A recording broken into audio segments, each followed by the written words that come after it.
All right, boys, this is a video that talks about our formation changes and covers off mainly on the defensive part of the team, which is what we've been focusing on the last couple of weeks. So in terms of the structure, as you know, of course, we've got the goalkeeper. Sitting in front of the goalkeeper are our two centre-backs, one on the left, one on the right. They're supported by a CDM. We have two wing-backs, one on the left, one on the right, whose job it is to, of course, get forward, but become defenders as well where we need them to. We're going to play with two attacking midfielders, one on the left, one on the right. And then we've got our striker up the top. So this video goes through 4 items specifically. It talks about the movement of our centre-backs, how our centre-backs need to play out from the back, how our centre-backs need to get forward, and the movement of the entire defensive structure, which includes our centre-backs, our CDM, and of course our wingers when they're playing a more defensive role. So for our centre-backs, they're the pillars of our team and they're our last line of defence. Some of the important skills around control, passing, strength, speed, and even aerial ability. And some of the language we're going to hear more and more is pressure, cover, balance, and step up. We'll talk about those moments in this video now. So in terms of defending without the ball, our centre-backs should always be compact as they move from side to side. You see in this video here, they're moving to the right. And they're also now going to move to the left. You always see that the gap between them is similar, probably about 5 to 10 metres. And we need them to be compact at all times. And we'll go through a couple of examples now for in-game moments. Where we lose the ball higher up the ground, our centre-backs need to provide pressure and cover. So they start in this position at all times. They're typically compact. You see here the opponent's coming down the line. Our left centre-back pushes up to provide pressure, while the second centre-back provides that cover. We'll see now the exact same scenario, but from the other side.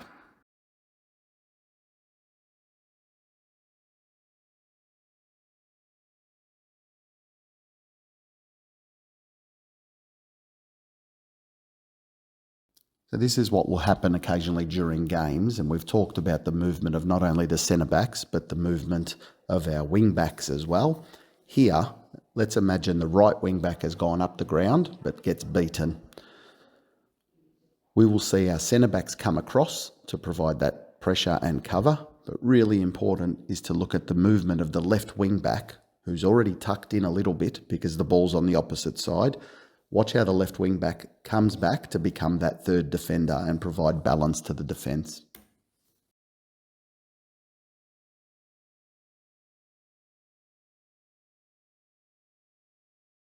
I'm about to show you exactly the kind of movement we want to see when we play out from the back. So our centre-backs will start that play.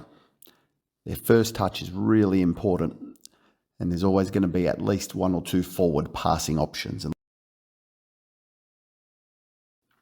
So in this example, the goalkeeper's about to pass the ball to the left centre-back. Check out the movement of all the other players and check out the options that they have to get when they look forward.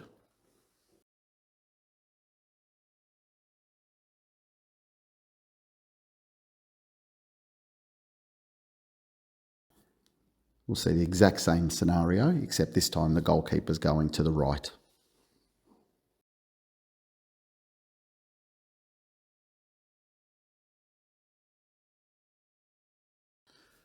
So our centre-backs, of course, need to get forward as well. We don't need them to become strikers, but we need them to push up and get up the ground. So when our wingers drive forward, our centre-backs must push up to force the other team back and also to provide cover or a backwards passing option. And our centre-backs always remain compact. And importantly, the other wing-back must tuck in. We see here our right wing back pushing forward. We see our right centre back becoming that first defender. We see the left centre back providing cover. we can see the left wing back tucking in and be ready to either join the attack, or in the event that the right wing back loses the ball, that left wing back has to become the third defender.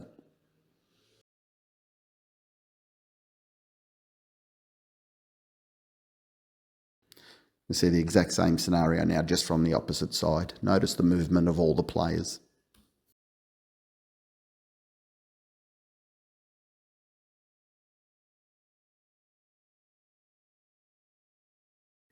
Okay, as we come to the end of this video, this is just a quick glance at the movement of our defensive structure overall. So without the ball, our defensive half is always moving to provide pressure, cover, or even an option. With the ball, they're always looking to play forward, either to the CDM or to the wing back. And this is the kind of movement we want to see at all times during the game. Of course, sometimes the movement will break down and we'll need to reset to be able to get back into position to follow this structure.